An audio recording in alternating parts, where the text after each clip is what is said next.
Hi folks, and welcome back to the Storm and Cellar for your military update.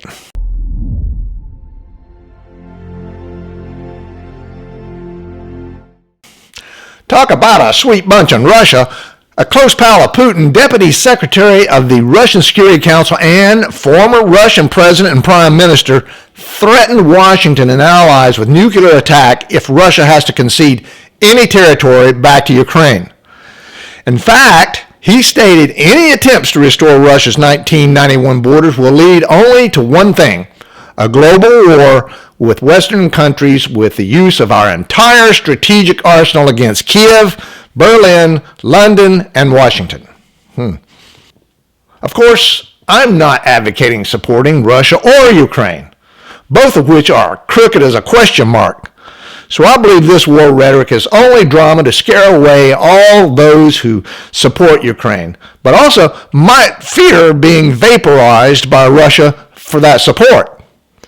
However, we are seeing a little more movement in European support for Ukraine.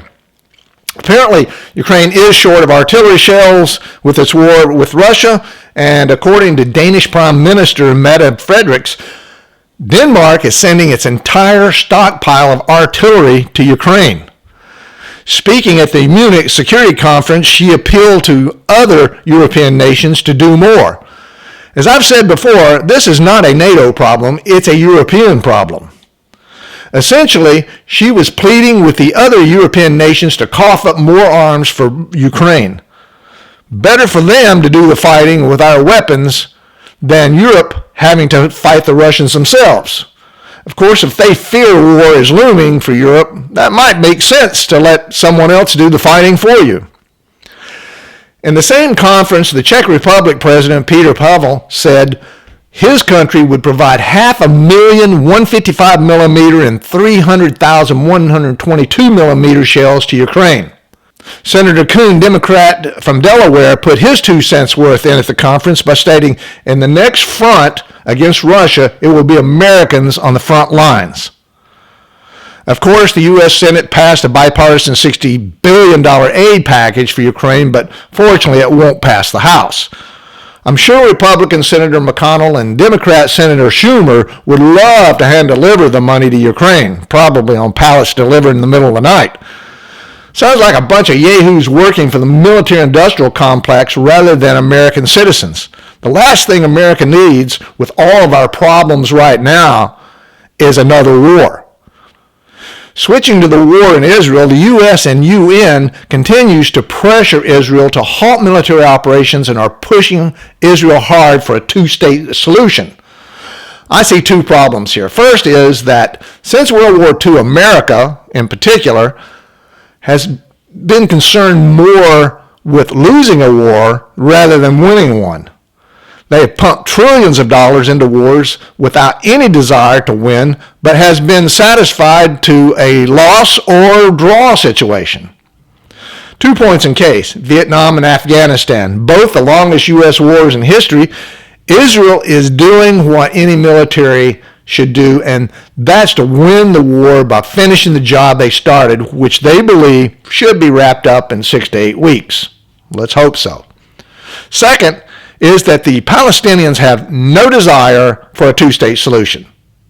3 times it's been offered, and they have declined each time, proclaiming their only desire is for Israel to be wiped off the face of the map. As radical Islamists and Marxists around the world chant death to Israel and from the river to the sea, Israel stands fast in its objective to win. America, take note.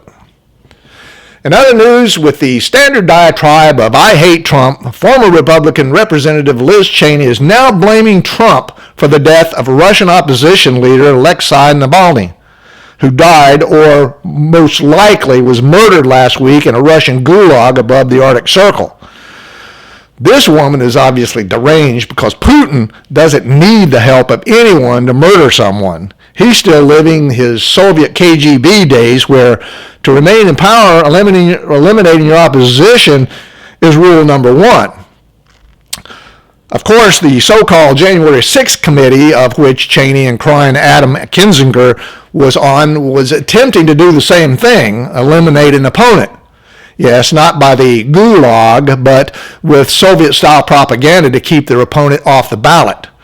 To date, there hasn't been any charges against Trump, but the Marxist American media, akin to the Soviet Union's TASS and the Soviet media platforms, have been unrelenting in doing the bidding of the U.S. government.